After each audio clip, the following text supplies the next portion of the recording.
Okay, guys, another day, another story. Just want to say you hello and let's continue. Today's story is called An Unfinished Story.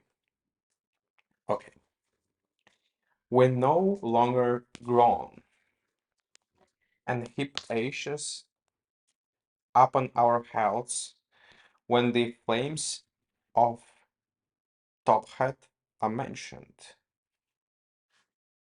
For even the preachers have begun to tell us that God is radio or either or some scientific compound, and that the worst we wicked once may expect is a chemical reaction. This is a pleasing hypothesis, but lingers, there lingers yet some of the old godly terror of orthodoxy. There are but two subjects upon which all may discourse with free imagination and without the possibility of being control controverted. You may talk to your dreams, and you may tell what you heard a parrot say. Both Morpheus and the bird are incompetent, incompetent witnesses, and you, listener, dare not attack your re, re, re, recital. The baseless fabric of a vision, then, shall furnish my theme, chosen with apologies and regrets instead of the more limited field of pretty polished small talk. I had a dream that was so far removed from the higher criticism. It had to do with the ancient, respectable, and lamented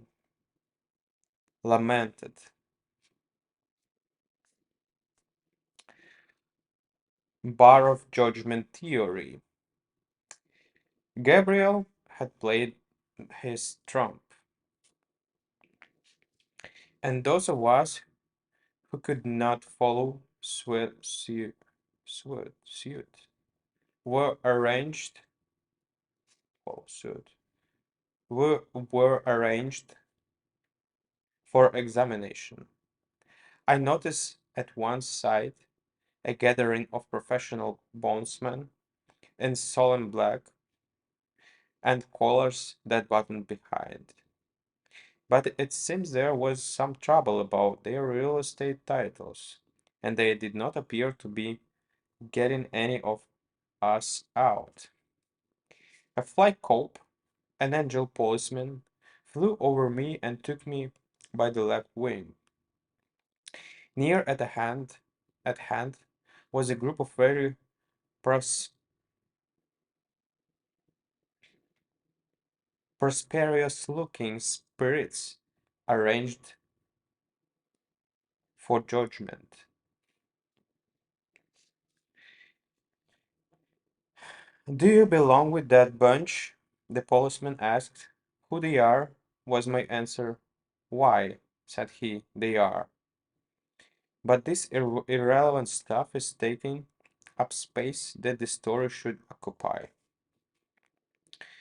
Dulce worked in the department store. He sold Hamburg aging or stuffed papers, or automobiles or other little tinkers, such as they keep in department stores. Of what she learned, Dulce received $6 per week. The remainder was credited to her and debited to somebody else's account in the ledger kept by GOH. Primal Energy, you say, Reverend, Reverend Doctor. Well then, in the ledger of Primal Energy. During her first year in the store, Dulce was paid $5 per week. It would be instructive to know how she lived on that amount. Don't care? Very well. Probably you are interested in larger amounts. $6 is a larger amount. I'll tell you how to how she lived on $6 per week. One afternoon at 6, when Dulce was sticking her had been within an eighth of an inch of her medulla oblongata, she said to her chum, said the girl that waits on you with her left side.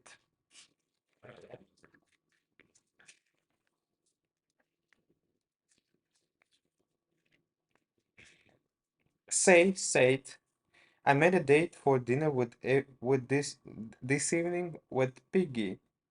You never did, exclaimed Sadie admiringly.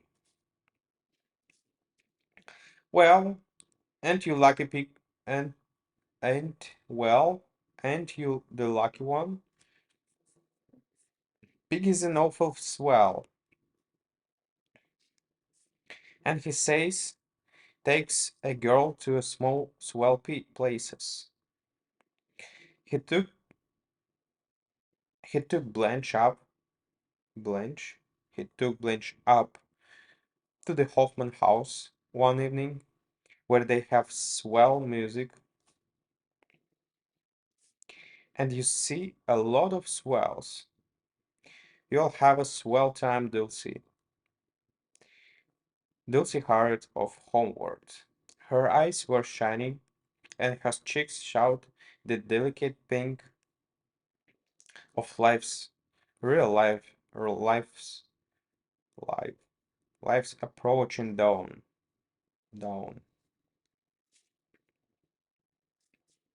It was Friday, and she was 50 cents left on her last week's wages. The streets were filled with the rush hour floods of people. The electric lights of Broadway were glowing, calling,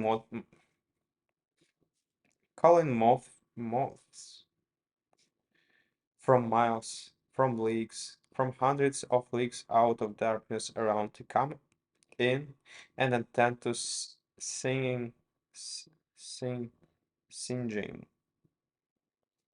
the singing school. Men in accurate clothes with faces like those carved on cherry stones by the old souls in sailors' homes turn and start at Dulcie as she sped unheeding past them. Manhattan, the night blooming caress, was beginning to unfold its dead white, heavy, adart petals. Dulcie stopped in a store where goods were cheap and bought an imitation lace collar with her 50 cents. That money was to have to been spent otherwise. 15 cents for supper, 10 cents for breakfast, 10 cents for lunch. Another dime was to be added to her small store savings, and 5 cents was to be squandered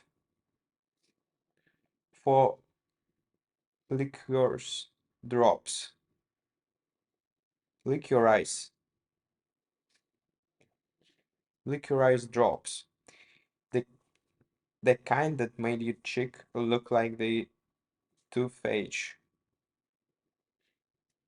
tooth edge, and last as long. The licorice was an extravagance, almost a carouse. But what life without pleasures? Pleasures. But what is life without pleasures? Dulce lived in a furnished room. There is this difference between furnished room and a boarding house. In a furnished room, other people don't know it when you go hungry. Dulcie went up to her room, the third floor back in the west side brownstone front. She lit the gas. Scientists tell us that the diamond is the hardest substance known. Their mistake. Ladies know, landladies know of a compound beside which the diamond is a PT, is SPT. They pack it they pack it in the tips of gas burners. They pack it in the tips of gas burners, and one may stand on a chair and dig at it, weighing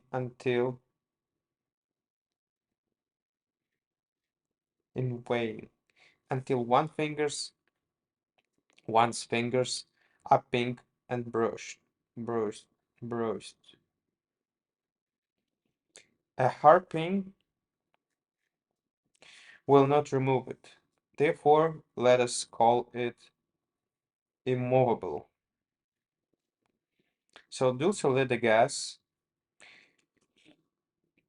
in its 1/4 candle power glow. We will observe the room. Couch bed, dresser, table, washstand, chair. Of this much the landlady was guilty.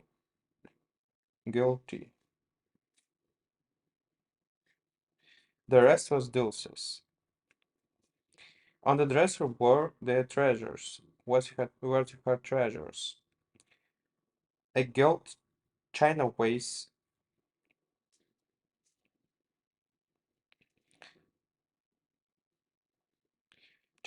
presented to her by Sadie, a calendar issued by Epical Works, a book on a divination of dreams, a book on the divination of dreams, some rice powder in a glass dish, and the cluster of artificial cherries tied with pink ribbon. With a pink ribbon. Against the wrinkly mirror stood pictures of General Kitchener, William Malden, the Duchess of Marlborough, and Benvenuto Cinelli. Against one wall was a plaster of Paris plaque of an old Callahan in a Roman helmet. Near it was a violent oleograph of a lemon-colored child assaulting an inflammatory butterfly. Inflammatory butterfly. This was Dulce's final judgment in art, but it had never been upset. Her rest had never been disturbed by whispers of stolen copes. No critic had elevated his eyebrows at her infantile etymologist. Piggy was to call Piggy was to call her at 7. While she swiftly makes ready,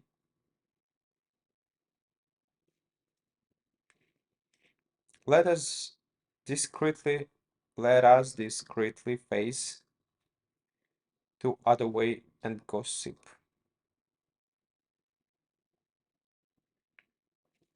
For the room, Dulcie paid $2 per week. One weekdays, her breakfast cost 10 cents. She made coffee and cooked an egg over the gas light while she was dressing. On Sunday mornings, she feasted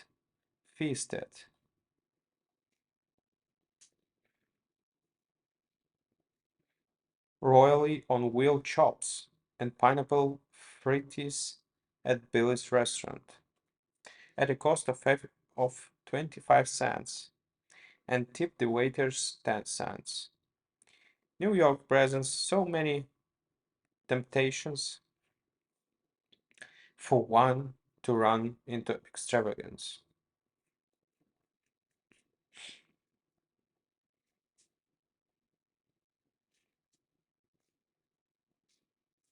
She had her lunches in department store restaurant at the cost of 60 cents for the week.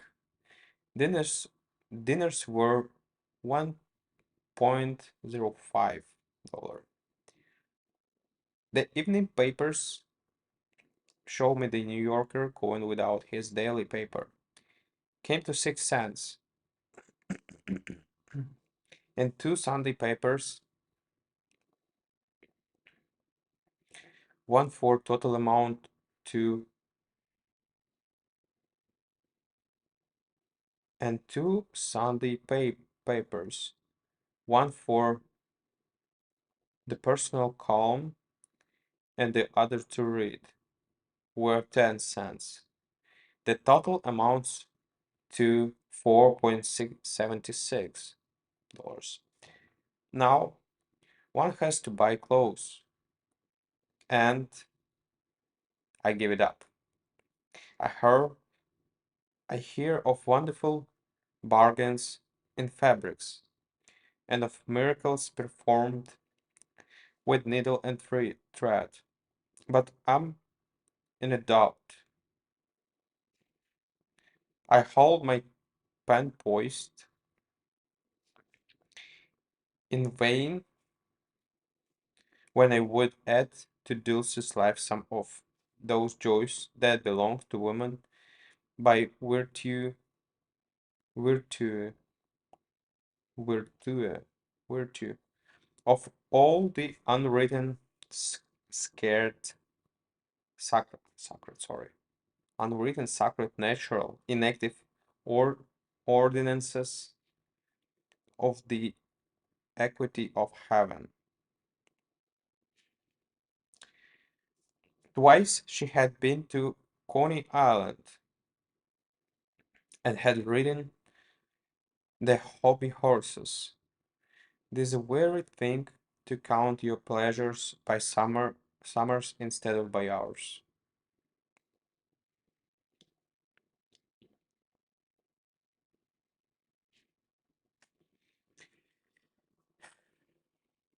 Piggy needs but a word. When the girls named him, an undeserving stigma was cast upon the noble family of swine. The word of three, w- the words of three letters lesson in the old blue spelling book begins with Piggy's biography. He was fat. He had a soul of a rat, the habits of a bat, and the magnanimity of a cat. Magi, na, magnanimity of a cat. He wore expensive clothes and was a connoisseur in starvation. He could look at a showgirl and tell you to an hour how long it had been since she had eaten anything more nourishing than marshmallow and tea. He hung about shopping districts and prowled around in department stores with his innovations to dinner. Men who escort dogs up on the streets at the end of string look down upon him. He is a type I can dwell upon I can dwell upon him no longer. My pen is not the kind intended for him. I'm no carpenter.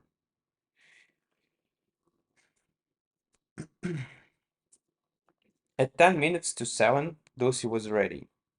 She looked at herself in a wrinkly mirror. The reflection was satisfactory. The dark blue dress fitting without a wrinkle, the hat with its jaunty black feather,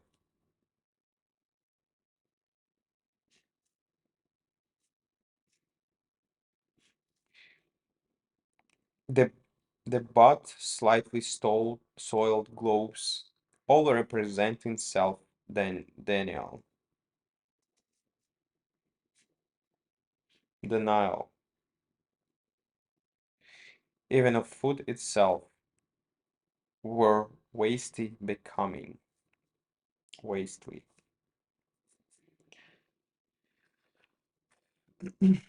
Dulcie forgot everything else for a moment except that she was beautiful and that life was about to lift a corner of its mysterious wheel for her to observe its wonders. No gentleman had ever asked her out before.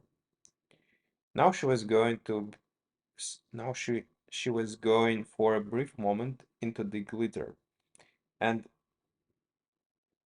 exalted show. The girl said that Piggy was a spender. There would be a grand dinner and music and splendidly dressed ladies to look at, and things to eat that strangely twisted the girls' jaws when they tried to tell about them. No doubt she would be asked out again.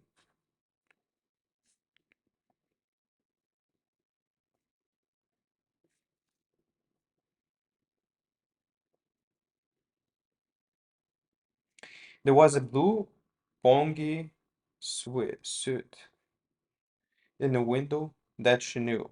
By 7.20 cents a week instead of 10, in, let's see, oh, it would run into years. But there was a second-hand store in 7th Avenue where somebody knocked at the door. Dulcie opened it. The landlady stood there with a spurious smile, sniffing for cooking by stolen gas. A gentleman's downstairs to see you, she said. Name is Mr. Wiggins. By such epithet was Piggy known to unfortunate ones who had to take him seriously. Dulcie turned to the dresser to get her handker- handkerchief. Then she stopped still and bit her underlip hard.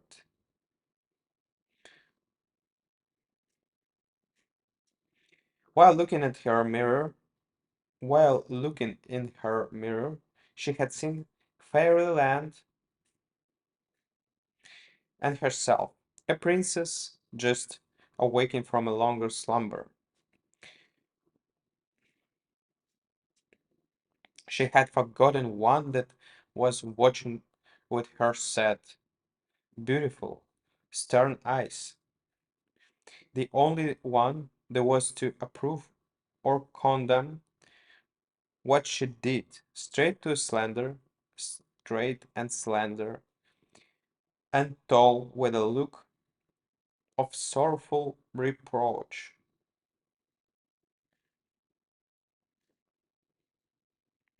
or he, or on his handsome, melancholy face.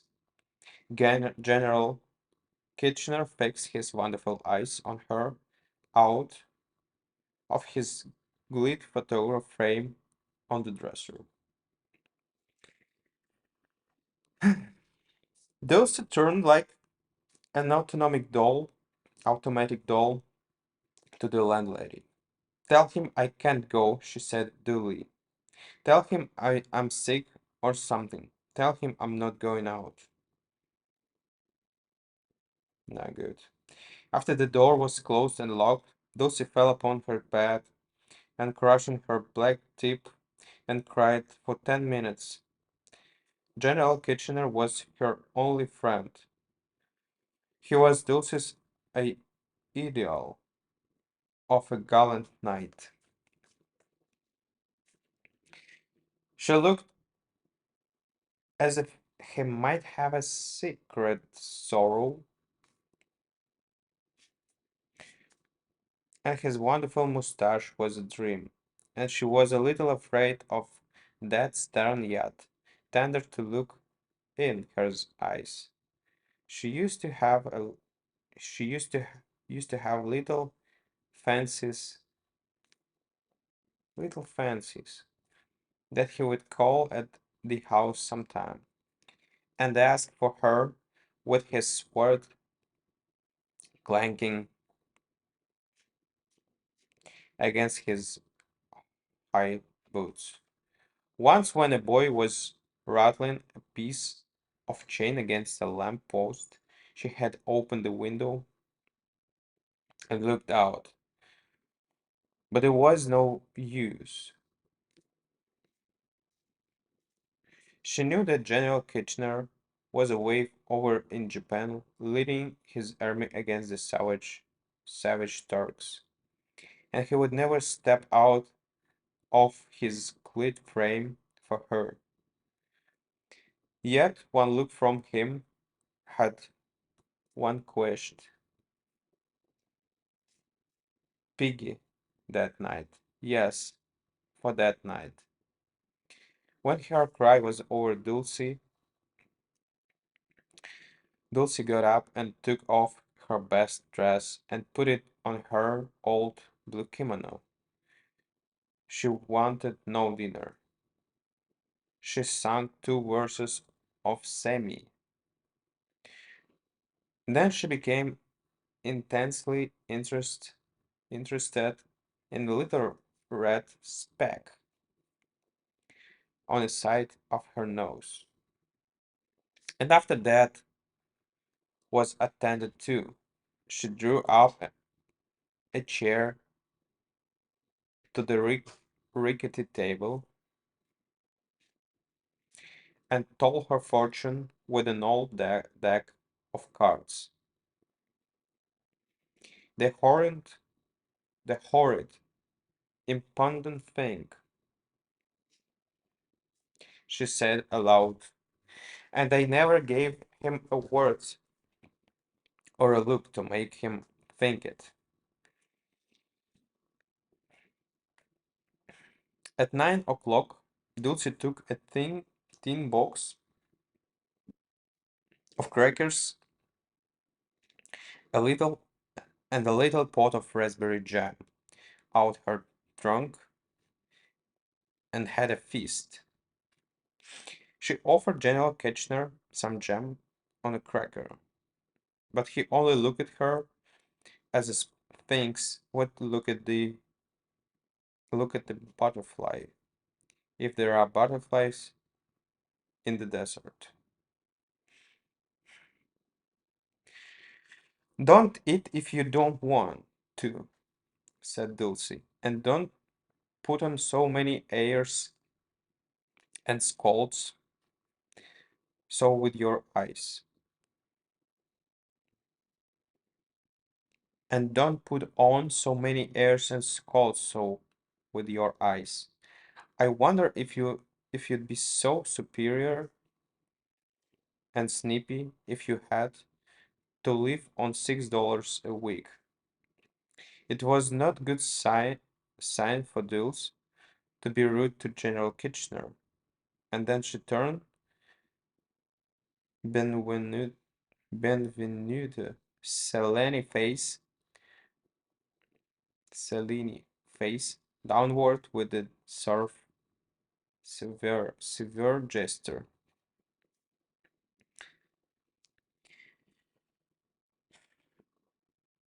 But that was not inexcusable, for she had always thought he was VIII,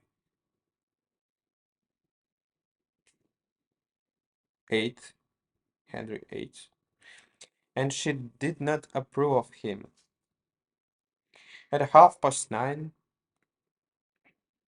Dulcie took a last look at the pictures on the dresser, turned out the light, and skipped into bed. It's an awful thing to go to bed with a good night look at General Kitchener, William Maldon, the Duchess of Marlborough, and Benvenuto Cellini. This story really doesn't get anywhere at all. The rest of it comes later. Sometime was when Piggy asks Dulcie again to dine with him, and she's feeling lonelier, lonelier than usual. The General Kitchener happens to be looking the other way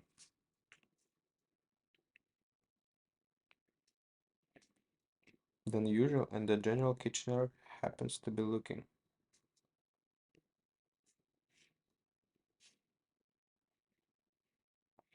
And then, as I said before, I dreamed that I was standing near a crowd of a prosperous looking angels, and the policeman took me by the wing and asked if I belonged with them.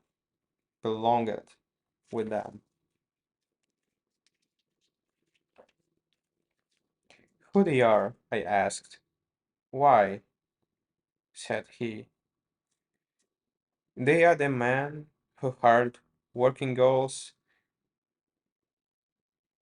They are the men who hired working girls and paid them $5 or $6 a week to live on. Are you one of the bunch? Not on your immortality, said I. I'm the only fellow that set fire to an orpahalism, to an orpahalism, and murdered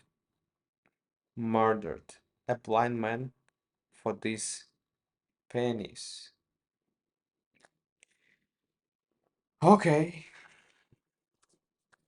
Thank you guys for listening to me and see you tomorrow. Bye.